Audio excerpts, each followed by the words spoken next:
Hola, and welcome to the Overly Animated Podcast, where we take animation seriously. We talk everything animation here, including Adventure Time, which we'll be getting into right now. I'm your host for today, Alex Bonilla, and today I'm joined by Sam Quattro.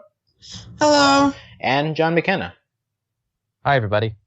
You can find more about this podcast at overlyanimated.com. You can find our previous discussions on the latest Adventure Time episodes as we make our way through this final season.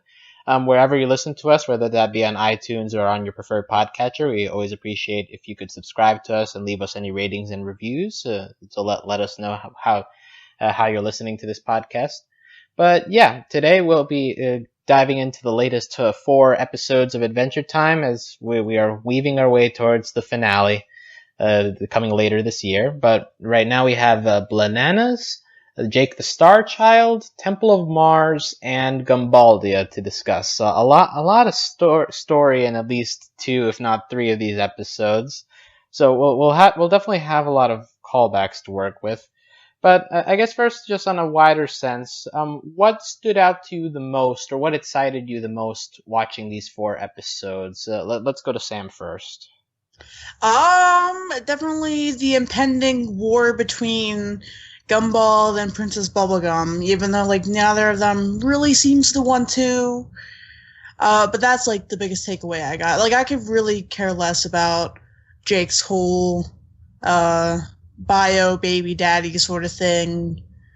Who really gives a toot about that? The stuff with Betty on Mars was kind of interesting, but other than that, my big takeaway, just Gumball and Bubblegum showdown, ready to go. Okay. It's interesting you say that neither side really wants to go to war. Do you think that Gumball is really avoiding war here? No, neither of them is really avoiding war, but the impression I got when watching Gumbaldia was, neither of them want to go to war, and they both use the term, that the other's, forcing the other one's hand. But then again, there's that whole thing with the powder, so maybe Gumball is more sinister than I would come to believe. Okay, yeah, we'll definitely get a little bit more into Gumball's character later on. But John, of the 4 episodes, which one stood out to you the most, or what excited you the most watching this batch?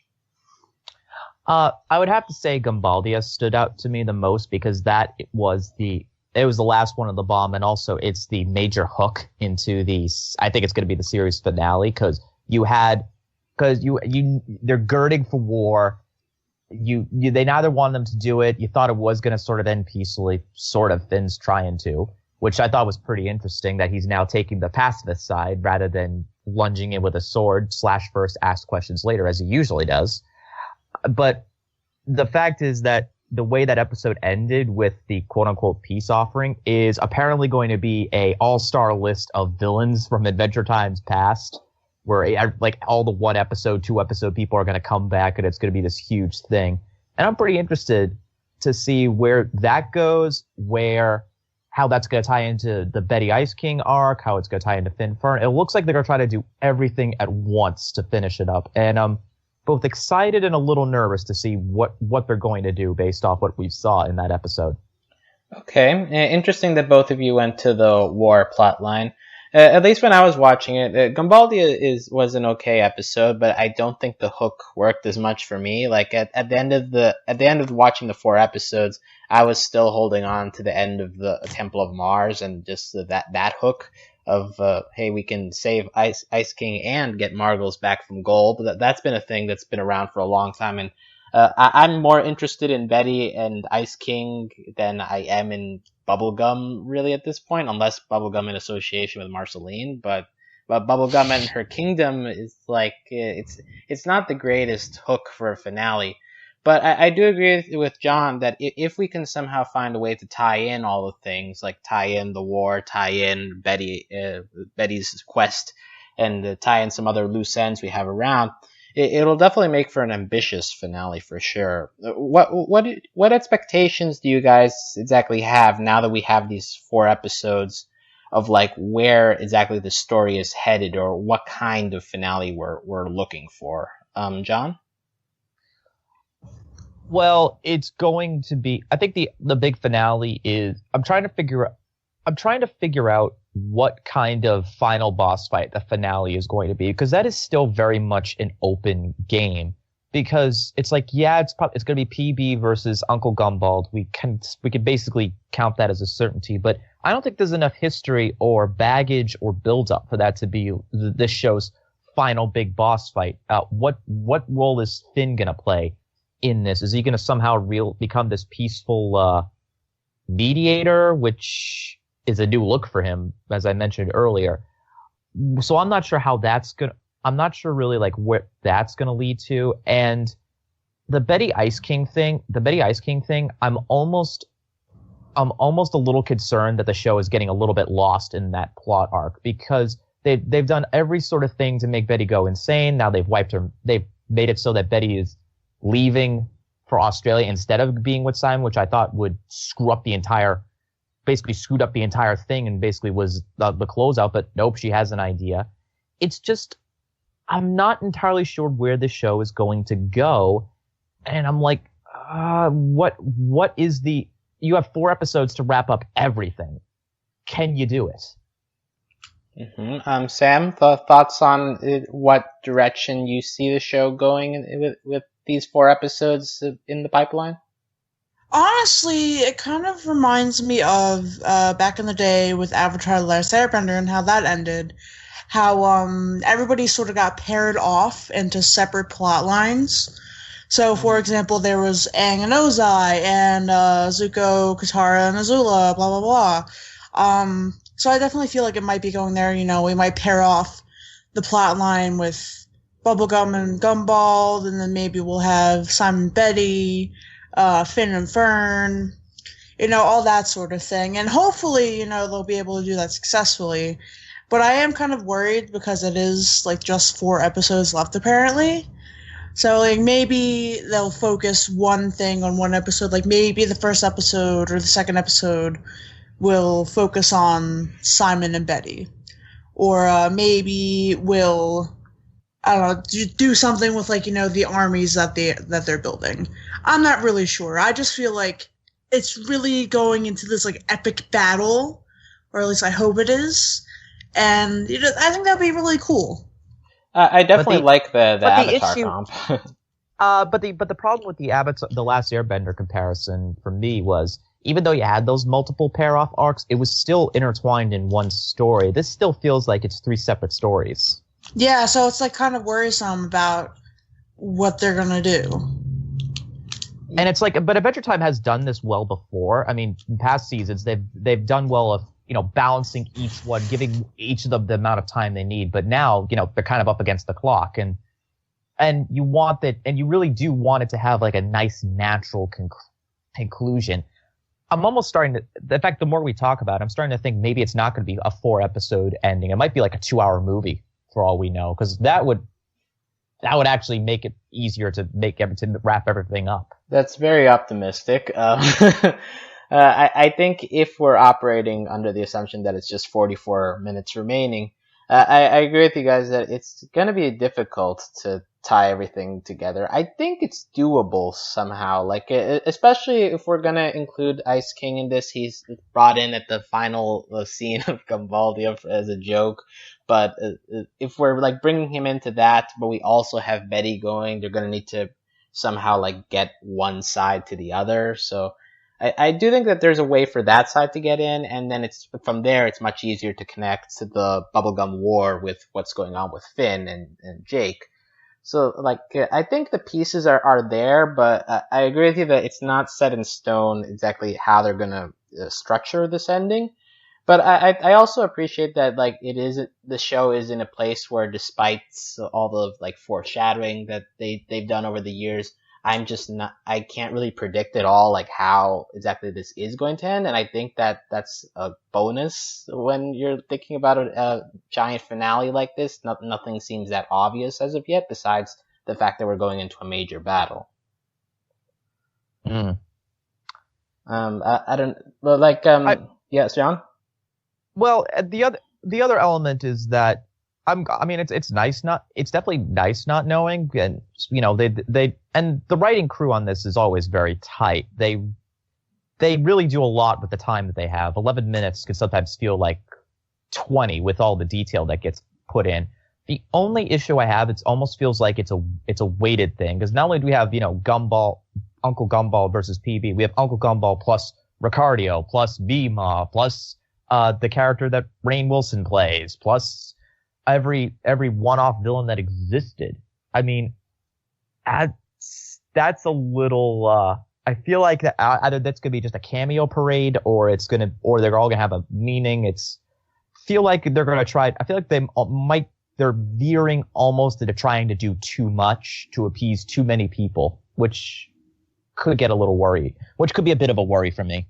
Sam, A, do you believe that this ending was kind of just a joke thing, or we're actually going to focus on some of these characters? And B, how many did you remember?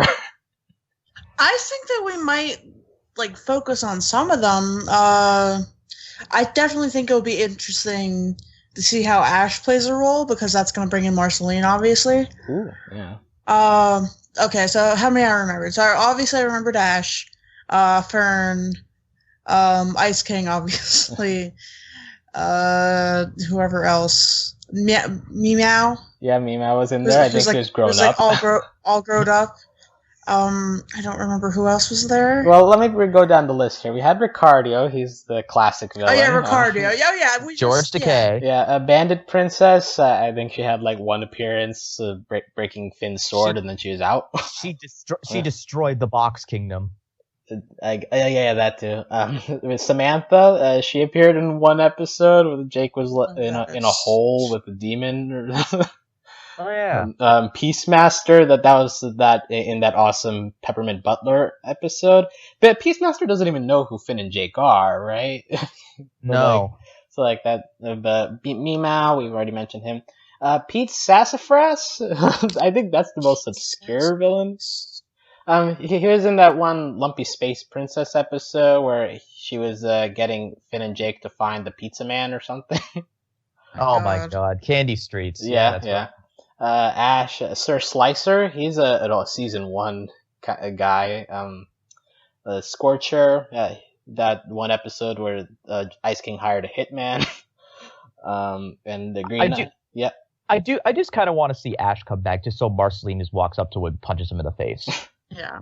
Yeah, Ice King already punched Ash in the face, so. Yeah, but Marceline has to do it too. Yeah. But yeah, all of these are characters that appear in 1 or 2 episodes in most, and then just at the end, Ice King is I think I'm here by mistake.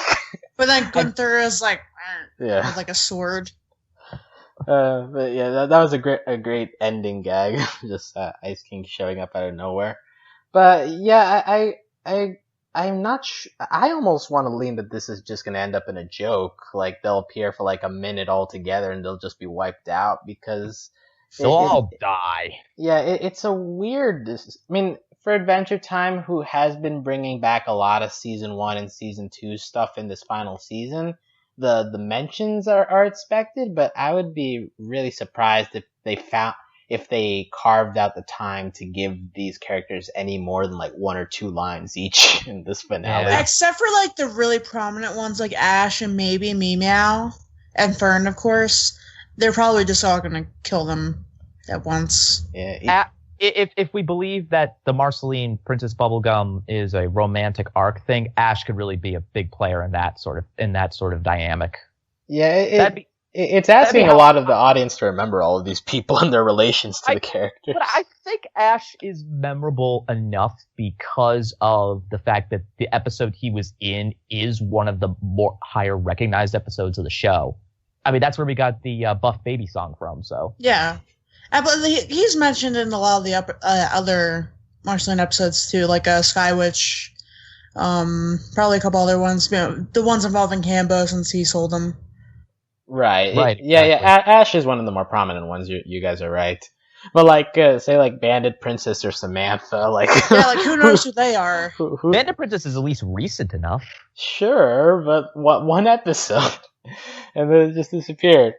But and also like Gumball is like calling them the Candy Kingdom haters, but I feel like a lot of these people don't really care about the Candy Kingdom. Like Samantha, her entire appearance was just fighting with Jake, and Meow was just being a hitman on Finn. So it seems very specific. There's a lot to of hitmen on this show. Indeed, there's lots of murder on this show, or attempted murder. Yeah. Whatever happened to just the quiet dignity of murdering somebody yourself? Well, no, nobody's capable enough to do it. That's the problem. Well, the Lich was. Finn severed a few heads, so... Yeah, they're the exceptions. But then you got guys like Ice King who need to hire someone if they want somebody killed. And Beemo even murdered somebody. Oh my god. But yeah, so we've got this whole Gumball arc. Speaking of Gumball, like he's being set up as a villain. I still don't buy into him as a character. Like he's still one-dimensional and just I gotta hit the Candy Kingdom, kill Bubblegum. That's it. So and that's the same thing we've been on since he was introduced, or since we got the Princess Bubblegum flashback episode. We haven't really done much to further him on that. Do you guys think that Gumball is the final villain, or are we expecting something bigger than him? Just like extreme plot twist at the end of the last episode. Like the villain was Jake all along. My god. Well, that's just your Jake hating self. That's all. Well, yeah. Well, that was just an example, but yeah. Okay. What if Finn is the villain all along? Ooh, that would be interesting. But how do you feel about Gumball's character, John? Oh, you know what it is? I feel like if he had gotten maybe 2 more seasons, a little bit more development, he'd be one of the more interesting characters in the show because of his long-time relationship with Princess Bubblegum, what Princess Bubblegum did to him, and the motivation that he would have to take back a kingdom that, for all intents and purposes, may have been right, that he feels was rightly his. I just feel like he hasn't had enough room to breed and mature, which is a shame, because I think if he had gotten that, he would have been maybe this would have been a really interesting dynamic to play out. It still could be that. I mean, I don't mind him as much maybe as maybe some other people would, because I do think there is a definite chemistry he has, and a sort of calculating villainy scorns type of thing that I actually quite enjoy, and that makes him a very formidable, serious threat to take, especially after the events of Gumbaldia. But I just feel like if we were gonna pick a villain, he wouldn't be the one I would have picked. But then again, I'm still a big Lich fan, and I had long thought that was gonna be the big battle, but it doesn't look like it's gonna happen. Right. So, yeah, the Lich would be an outside possibility if you want, because of how vague that the Whispers was, he could theoretically come back, I guess. Another outside shot is if we pull Galb out of this. He was mentioned at the end of Temple of Mars, and he's been vaguely mentioned in previous seasons. So I guess there's an outside chance. But yeah, I think that unless Adventure Time pulls an Orgalorg and just pulls a giant villain out of the blue, I think Gumball is the favorite, and I'm not. I just wish that his character got a bit more depth. I agree with you, John, that time might have helped, but at the same time, I feel like we've gotten 2 or 3 episodes since that you could have done something with, but he's kind of just remained stagnant as a character from his introduction. So I think that even with time, if you're just going to continue this flat line, then I'm not sure that seeing him a couple seasons before would have helped matters, considering what they've done with him so far this season. Right, exactly. But the thing is, I kind of hope they don't do another Orgalorg thing, because I know a lot of people heaped a lot of praise on the Comet and Hot Diggity Doom episodes, which ended season 6, I believe. But the one thing that stuck with me the most about Orgalorg is, if you're trying to build him up as a villain, why on earth would you take the Mr. Slinkman voice from Camp Lazlo and make him say that? He just did not sound serious at all. Okay, that's not the main complaint I would have heard about Orgalorg, but for me, it was I love the design. I loved how he was a planet eater, but it's just Tom Kenny's choice of voice to go with on that one. For whatever reason, I just couldn't take him seriously. It just didn't have a villainy quality.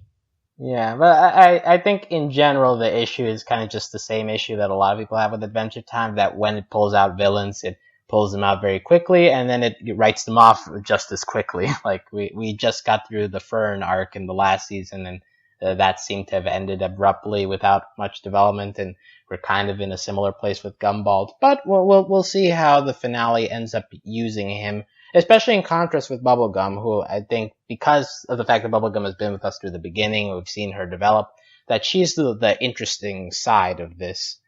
But yeah, the other main plot line, I guess, besides the war, is the whole Ice King Betty normal man situation. So I guess we should probably touch on that too before getting deeper into the other episodes. But yeah, so they go through this entire mind maze thing, and the final test is seeing past Betty and her relationship to Simon. I think this is new information that Simon was looking for the Enchiridion. I feel like in the past we've just talked about Simon finding the crown, or am I just misremembering that part? I just don't remember, to be honest. Yeah. I think the Enchiridion was mentioned a little bit. The crown, the crown may have been something he found late, something he found earlier, and then he was derailed. I do think the Enchiridion was, or just mystical stuff in general was one of them. And I guess the Enchiridion was the big one. Right. But we have this encounter with past Betty, and current Betty ends up thinking, oh well, maybe. Well, how would you guys explain what ends up being the lesson from this? Because it's a bit hard to explain exactly what this whole mind maze is meant to express.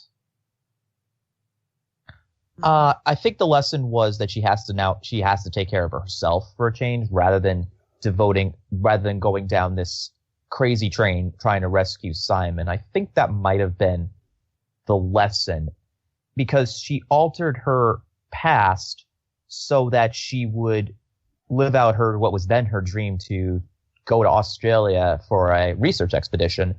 And by doing that, she would have had a great, fulfilling life on her own. She would have been maybe accomplished scientist absent Simon, but at the same and it would have meant that her future wouldn't be stuck trying this endlessly going through all this magic, going depressed, going crazy, for the sole purpose of the chance, the slim, I still don't know how they can figure it out, chance of saving Simon from the Ice King. But if that is the lesson and why she altered her past, why would she then come right back and say, now I know how to save Simon? It feels like they made a good point and then just immediately walked it back. Mm-hmm. Sam, do you have a different interpretation of those final scenes? I definitely agree with it. Like, it was trying to go, or at least trying to show, like, a direction where, Betty could be more healthier and, take care of herself for a change.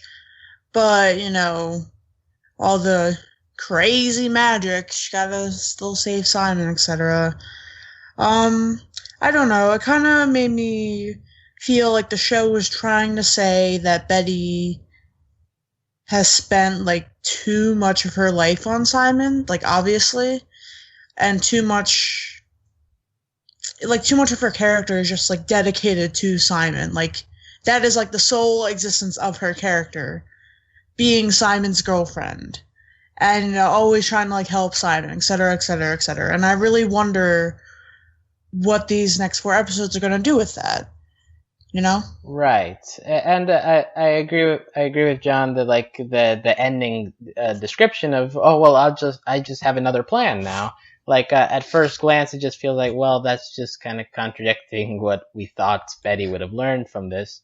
You could theoretically justify it as, well, now she's just doing it for her own self-worth, or but not doing it necessarily for Simon's preservation. But it would be a very roundabout way to try justifying it with the lessons she was supposed to have gotten from this whole mind maze, to the point where even Normal Man is, like, very confused, like, wait, this is the conclusion you got from this? I mean, I'm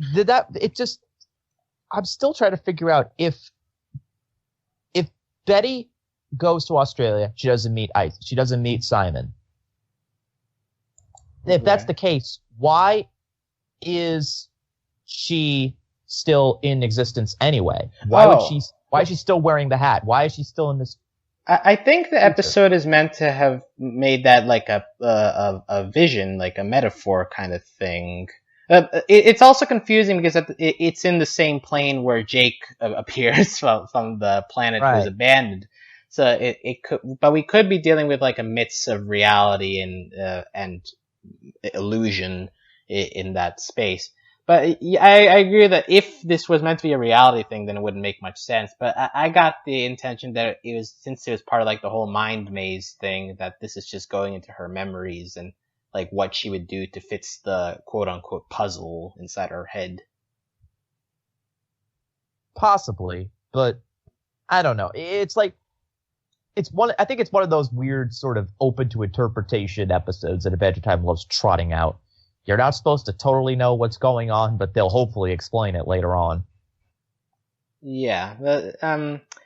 So are you guys still interested in the Betty Ice King arc, or like if this was just touched upon, like let's say it wasn't an entire episode, but just like 2 or 3 minutes, would you be annoyed, or like how would you react to it getting maybe a lesser appearance in the finale? Honestly, I'm not really that invested in it.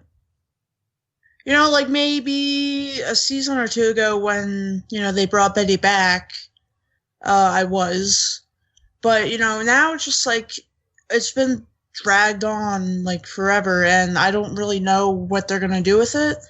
And I just feel, like, confused and weird. And you know what? Maybe Betty can't, like, quote-unquote fix Simon ever, and this is just all for nothing. Maybe they'll just be nutty together with their magical hats. John?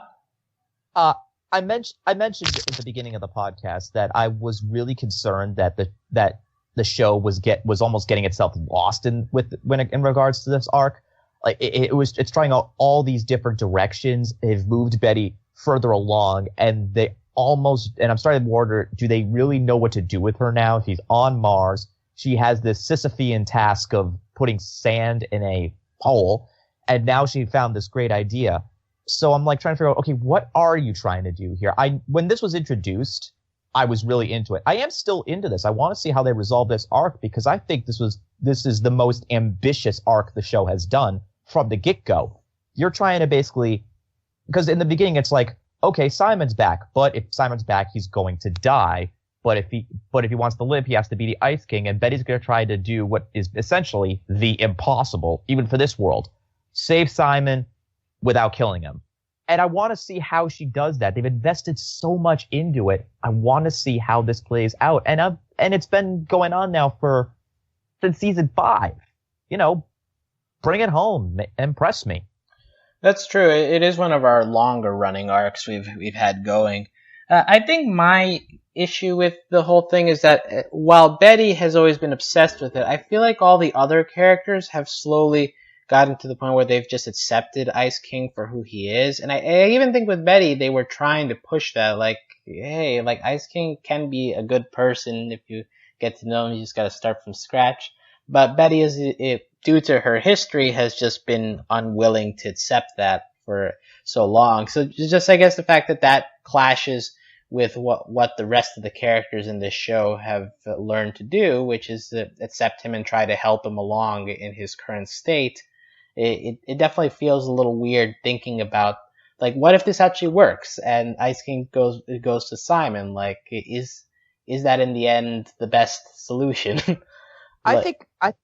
Well, the thing is that the Ice King has gone from the villain in season 1 to basically sort of like a really friendly, like your friendly crazy uncle that lives in a mountain. That's what he is now. But I think the fact that they know him as Simon and that's communicated to all the characters, it has served to humanize him a lot more. Their understanding of it. They know, okay, he's crazy because he's got all this stuff messed up in his head. He doesn't chase princesses anymore. He seems to have normal friendships. He still has this weird thing about Fiona and Cake, but we'll get on that a little later. But it's not. But his character has changed, and I do think the fact that more people know him as Simon. Finn even sees him more as probably a demented Simon than Ice King now, even. But he has become a better character, and I think that arc has, if anything, done a lot to really meld him into what he is now. Right. Sam, any thoughts on like if this actually works? What is Ice King's character then in the grand scheme of things? I don't know, man. I mean, I feel like we should just accept Ice King for who he is at this point. You know, he's been the Ice King for millennia now. Why, like, you know, change him back to who he was, if it's even possible? Yeah, I feel like the show just gotta accept our fate. Yeah, the show has espoused that message, but Betty is just unwilling to accept it, and maybe Betty needs to accept it. He's gonna die. Ooh, that'd be interesting. That'd be a dark ending. It's definitely in play, though. I mean, everything is in play, but I think that's actually a strong possibility among the various we could end Ice King with. But yeah, let's now we've discussed like the big things. I guess we can just do a quick glaze over the other smaller things.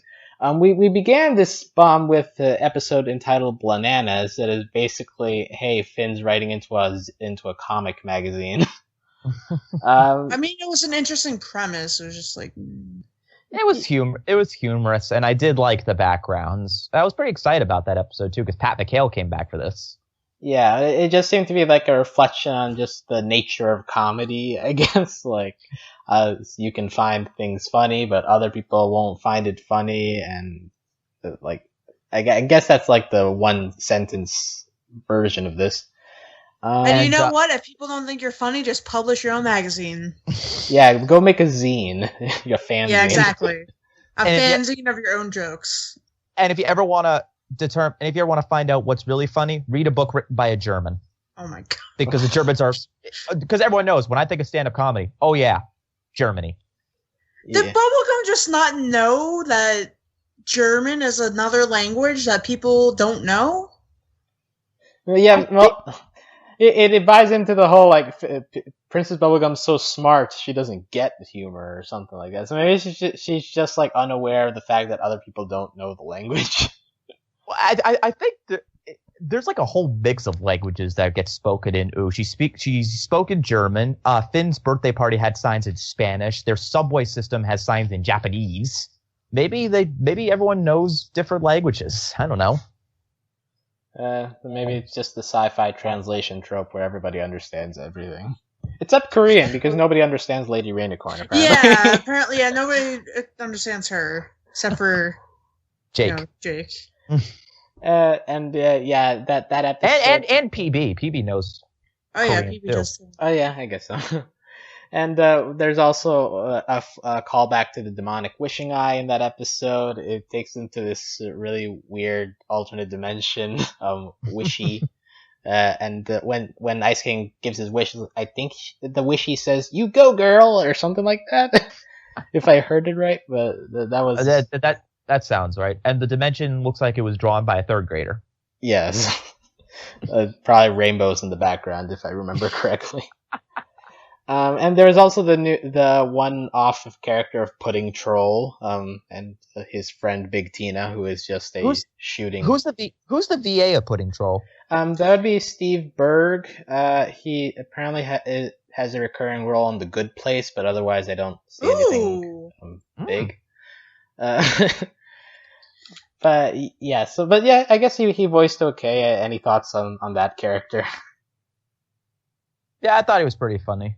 I love my favorite line was, "I've been guarding dead people for 500 years. Wow, I got to go and think somewhere." Like, he didn't think to look. He took his he was hired. He did his job. Yeah, he took his job very seriously. He never took a day off in all that time. My question is, were these people dead when he started guarding them? I mean, I would think not, but someone had to have hired him. Or did he just, like, you know, he was born and then he just, like, found this place and was like, you know, I'm just gonna guard it now. Maybe, but he says he was hired. I would like to believe this troll. So First time anyone's ever said that on the internet. maybe. But yeah, I think Blenanas is just kind of it's an Adventure Time episode, but it's not really outstanding in any way. There's not that many jokes that stand out. I don't really think it was necessary this late into the closest to the finale. I don't think it was like, why did we need this? Right. I think it was just to have a silly episode, and also BMO's in it. Yeah, this is BMO probably was going to great. end. BMO was great. Yeah, BMO's good. This is probably going to end up being our last quote unquote silly episode of Adventure Time if the last 4 episodes stay focused. So it's an interesting way to end that side of Adventure Time for sure. Also, I just want to say, like, the magazine being titled Blah is like, is it indicative of the magazine's humor that it's blah? Possibly. Yep. I mean, it looks like a cross between Mad and the New Yorker. Well, the caption contest is definitely very New Yorker-like. Yeah, I definitely thought Mad at first when I saw the design of the magazine. But yeah, then the other episode we haven't really touched on is Jake the Starchild. This is a continuation of Finn and Jake investigations. That the beginning is pretty much just the end of that episode, but from Jake's perspective. We meet Jake's biological parents, Warren Ampersand. He's voiced by Dave Foley, who animation fans may know as Flick from A Bug's Life. Ooh. So yeah, he was fun enough of a character. I think the issue is that Bad Dad is just something Adventure Time has done way too many times at this point. Like, and has done better. Yeah, everybody has a bad dad. So, yeah, in this universe, everybody just has really bad daddy issues. Yeah, so the especially lately, like we've been confronting Marceline and her dad. Now we're doing Jake, and before we had like Finn and Martin. It's just like, whoa. Kim Kil-won, I guess. Yeah. I'm not sure if that really counts, but okay. But yeah, so it's a story that Adventure Time has done a lot already. I think the character is funny enough in his lines and his delivery to make it an interesting episode. I like the whole twist at the end with the switching of the belts, since it seems his plan was to siphon off energy from Jake through the belts, and Jake does the switcheroo at the end. I thought that was fine. Anything stand out to you from these episodes, or from this episode, or any general opinions on it? Warren Ampersand is a dick. He's a fun dick. That is true. He is a fun dick. I think it was pretty. It was definitely an interesting concept that he feeds off Jake's stretching ability. I did dig that. And I also liked how Jake was able to get himself out of it by basically tricking him back and throwing him into a black hole. The scenery was really nice as well. They really made use of different shades of blue. And I actually kind of liked that. It was really clever how they were able to achieve that. So it was visually very interesting. Yeah, actually, that whole design, especially at the end where he sucks up the entire environment into his little ship, so I guess implying that he just created everything. It also reminded me of that Jake episode where they go into Jake and the entire environment is made out of Jake's orangeness. So it's kind of a similar concept in that sense, I guess. Sam, I know you don't really like Jake episodes, but no. On the scale of Jake episodes, where would you grade this? I mean, at first I wouldn't have graded it very high because it just seemed like a Jake wish fulfillment sort of thing. Like, oh, I'm super important and I'm gonna save the world and clown cake, etc. Then I got like a little bit more real and I could appreciate it more. Honestly, I would just give it like a C.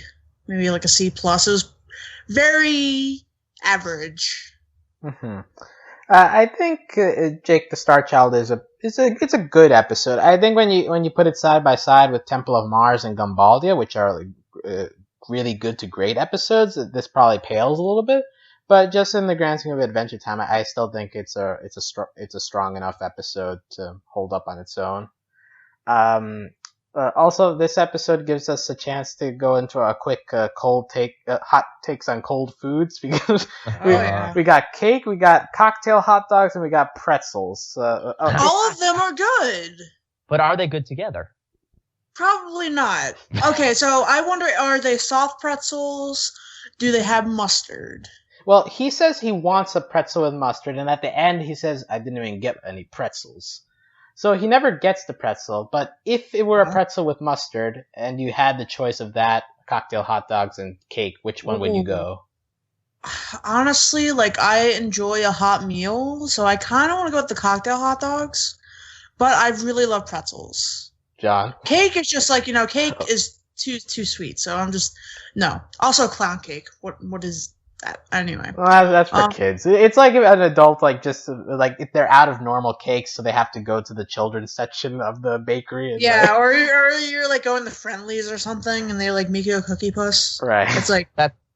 That's Carvel. Or Carvel. Hey, what? You can't bring a clown cake to an adult gathering? I mean, you could. I would. I'm a pretzel guy. I'll take pretzels too. Cake is fine, but it's inferior to pie. And little cocktail hot dogs. I don't want a little cocktail hot dog. Give me a big jumbo Frank with mustard. I mean, if you had the choice of the Jumbo Frank, sure. But I think of these three, I think I would also go cocktail hot dogs. Like they're like chips in that once you have one, you need to have another because their size. So you need to have all the cocktail hot dogs. Yeah, like if you give me a plate of cocktail hot dogs, I'll go through that pretty quickly. Cake. What about a hot dog in a pretzel? Ooh, pretzel dog. Yeah, those are interesting. Those are good. I changed my answer to that. Let's combine those. The thing is, I've never been a fan of pretzels, really. Like, I guess the pretzels I've eaten are just too thick. Like, when you like chewing them is just a bit of a task. But I guess, but if you combine the hot dog with it, I guess that makes it more palatable or like more of a fulfilling experience to get to the center. Yeah, that was my thing. Whenever I went home from school, I would bop by Auntie Anne's and get the jumbo pretzel dogs. Those were always good. Yeah. So in Temple of Mars, so we've talked about the big thing, but let's hear we have the introduction of Jermaine here. We didn't really talk about Jermaine, and since he doesn't really apply to the end of the episode, but hey, he's here again. I really like Jermaine. I kind of wish he would have been a main character, to be honest. Like Finn and Jake and Jermaine. We need a straight man to like deal with the craziness. Yeah, and it's funny that even in this episode, it begins with Jermaine showing up, but by the end, he's kind of just phased out. There's even a point in the math puzzle where he openly says out loud, "But hey, none of these puzzles have to do with me." So it's like speaking for the audience, like, well, what are you gonna have him do? I like his little moment where he realized that Finn has lice, and he was touching heads with them, and he was like, "Oh my god." I'm like, oh, he's like, oh crap, I'm wearing his hat right now. Your thoughts on Jermaine, John? Greg the dog. Oh yeah, it is Greg. Basically. No, I like Jermaine. I do. I like Jermaine. He's a very good. He's almost like a comedically straight character. Again, we go back to when we first met him. He plays a straight guy, but he's wearing a teddy bear costume, which I still think is one of the funnier visuals that the show's done. I liked it because I get how he was still important though, because Finn, by this point, if Jake said he was gonna be right back, Finn's like, yeah, sure, I know. Jake's fine. He usually comes back anyway. He wasn't really panicking all that much. But it took Jermaine to like say, he's not home. He's not here yet. Why are you going to the store and buying 1,000 boiled eggs? Shouldn't we go look for him? Which wound up being a smart idea. So he needed to be there to basically get Finn going in the right direction and, actually think, this might be a abnormal occurrence. Right. I'm surprised it was. Yeah, right. At the beginning of the episode, he is a strong piece. The problem is once they get to Mars, he's kind of just phased out of the story. But I agree that he has a good moments in the beginning, and even on Mars he has a couple of lines like when they're giving nicknames to sneak in. He's like, "I'm German," and Finn whispers like, "That was really funny." So, it's German, Boy Man, and what was Betty again? Just Betty? Yeah, just Betty because she's, I guess, technically a Martian under Normal Man's jurisdiction or something. King Man. Yeah, King Man. No, Normal Man appears for a brief couple of moments here. His big moment is at the end where he realizes, where Betty gives the plan that Margles can come back. But yeah, in the beginning, he's emphasizing empathy, gives Finn a noogie. Fun times.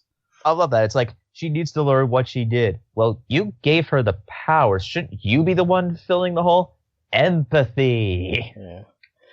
He's less chaotic now that he's Normal Man, but I still thought he was really funny. Yeah. No, Normal Man's still strong. One thing we haven't mentioned in this whole maze thing, in that math scene, there is a creature that is dubbed the Ice Thing because of its very similar appearance to a similar creature that appeared in one of the future episodes. Oh yeah. Do we attribute any meaning to the Ice Thing appearing in this Betty-focused puzzle?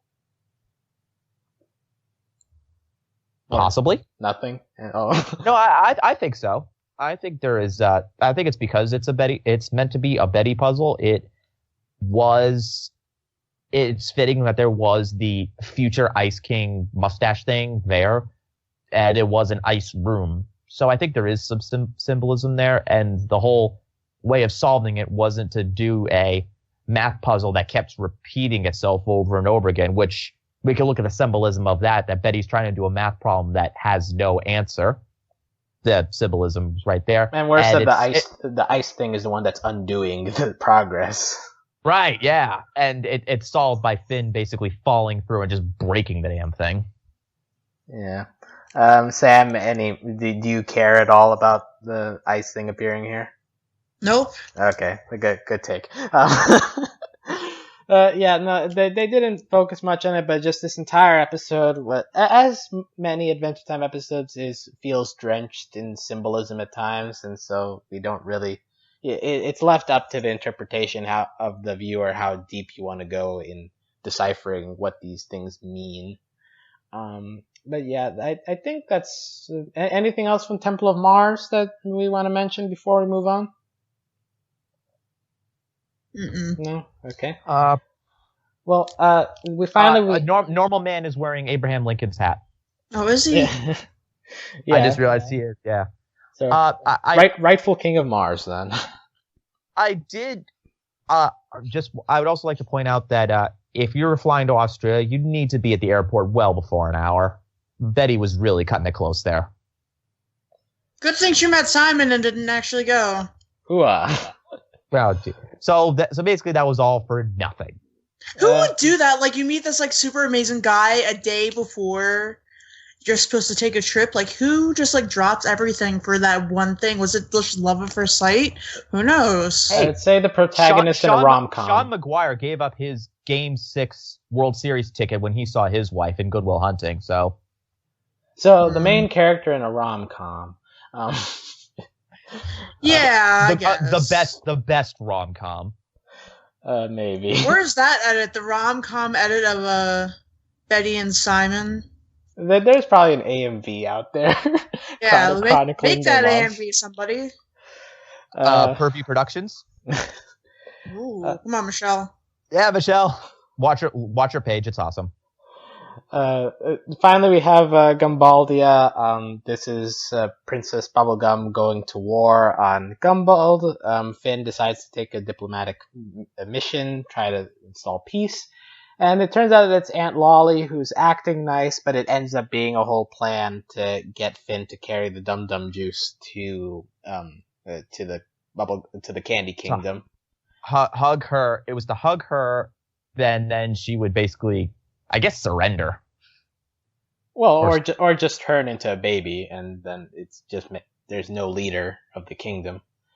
Poor Peppermint Butler. Yeah. I don't remember. Have we seen a Fitz for that aside from LSP's Elements Mega thing at the end? What? Well, because like originally it was cured, the Crunchy and what Gumball used to be, I guess the Pinata, that was cured by LSP is getting attached to the Earth and the whole Elements miniseries thing. But other than that, have we seen a cure for the Dum Dum Juice? I don't think so. Not that I know of.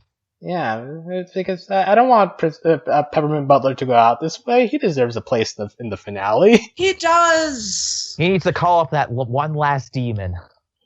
He's done so much for us. Can Baby Pep Butt still summon demons even if unconsciously? That is the question. Maybe. Maybe, but it might be like demon babies. Ooh.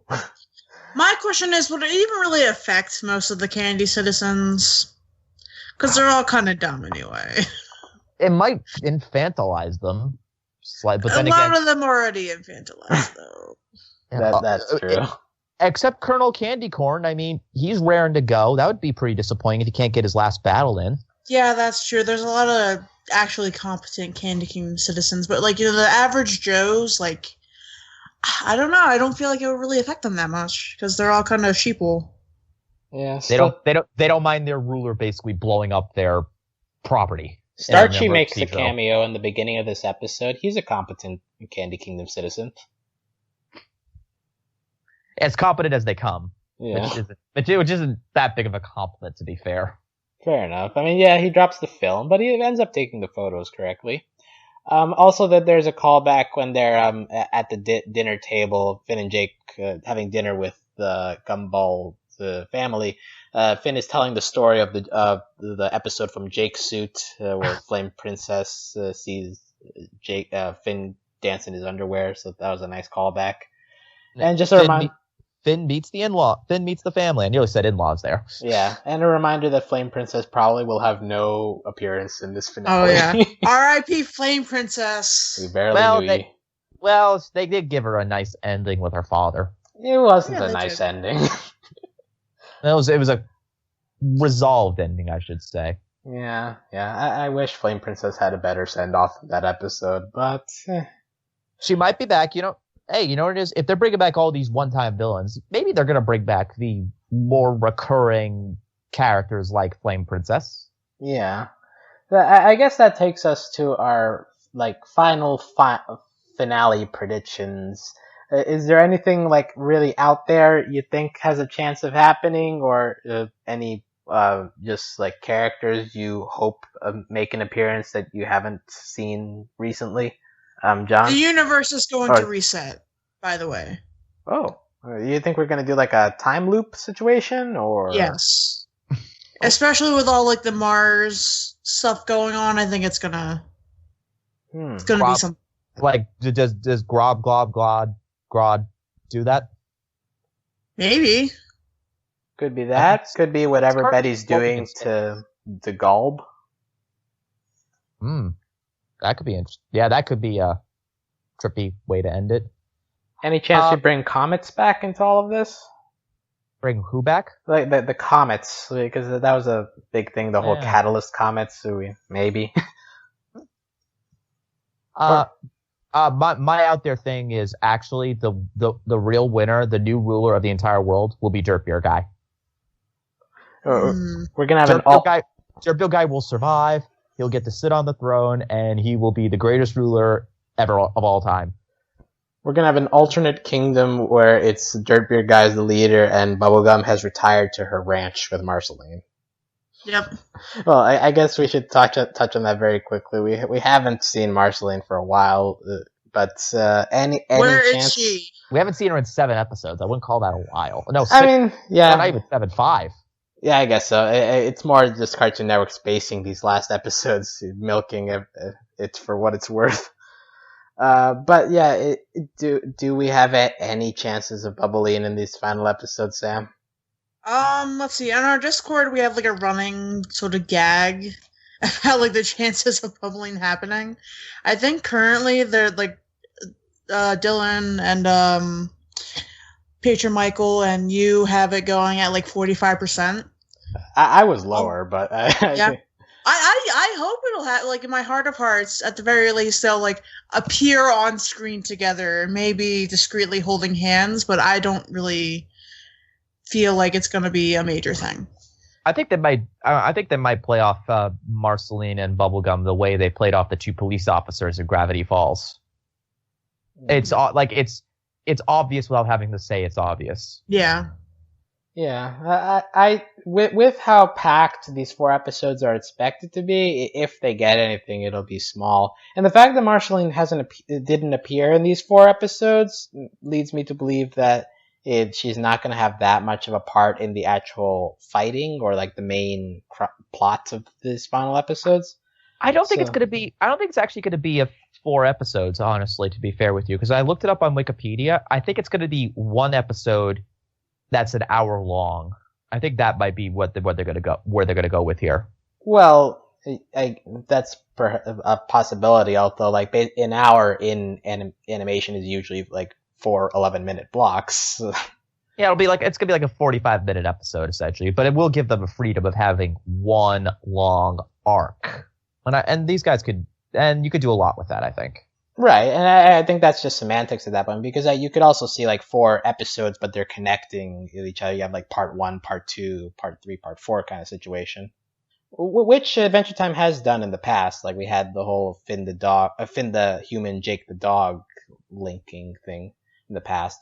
Right. So, and Hot Diggity Doom the comet. Yeah, that's happened a lot. Yeah, so it's not out of the question that it's just like a continuous narrative through 4 episodes, meant to be taken as a whole. But we'll see, because we don't have a date, so it could come next month. It could come in July. It's supposed to be 2018, so for all we know, it could come in November. Who knows? But December 31st, 11 p.m. Would be a nice New Year's present. I will give Cartoon Network credit. There is a pattern to Adventure Time releasing. They seem to go once every 3 months, so looks like we might be getting it mid-July. That would be nice, and I think that works with the predictions of it being like middle of the year sort of thing. Yeah, but I don't think it's going to be I don't think they're going to release it online before they release it on TV. They're going to make this a big deal. Or will they? Teen Titans Go has to take up a lot of airspace. That's true. That's such a deep, involved story. Yeah.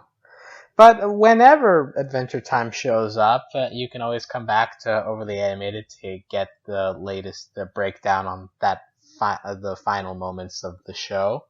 But until then, you can find information about this podcast and other animated properties we cover at overlyanimated.com.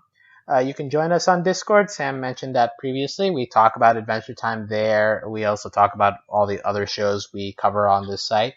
You can find us there at overlyanimated.com/Discord. Also, we always appreciate any financial support you want to give the podcast via Patreon at patreon.com/overlyanimated. Thanks to all of our current patrons, especially our patron of the podcast, Beatrice, aka Beatrice Cavendish. And thanks as always to our Patreon executive producers, John, Ryan, Steve, Andy, and Hugh. Until we get Adventure Time, we're going to be covering other shows like Star vs. the Forces of Evil. That's releasing episodes this month. We'll have OKKO coverage very soon. Steven Universe will probably release its episodes before Adventure Time, so you'll also be able to... Are you sure about that? I mean... Do you want to place bets on like who's going to release episodes first? Is there a situation where Adventure Time finale just drops like 3 weeks from now? It drops. Maybe. It drops on April Fool's Day. Ooh, that'd be interesting. Just play a Rick and Morty on us. Sadly, though, this means we're probably not going to get the Steven Universe Adventure Time crossover that many on the internet probably wanted. Yeah, but we still got the Steven Universe Uncle Grandpa crossover, so. I still have not seen that episode, and I don't think I really need to. And we still have the Adventure Time Minecraft crossover. Yes. That's probably. I think that's going to drop in June before the movie. It's possible. It did get a special mention in the Cartoon Network upfront press release, so obviously Cartoon Network is excited. So we should be too, right? Right, guys? I mean, I played Minecraft one time in my life, and I was like, this is kind of boring, and then I stopped. Wow. I hit a tree with my axe, and I was like, why do people like this? I think I built a house, and I had pigs and cows, and I was like, okay. Well, there you go.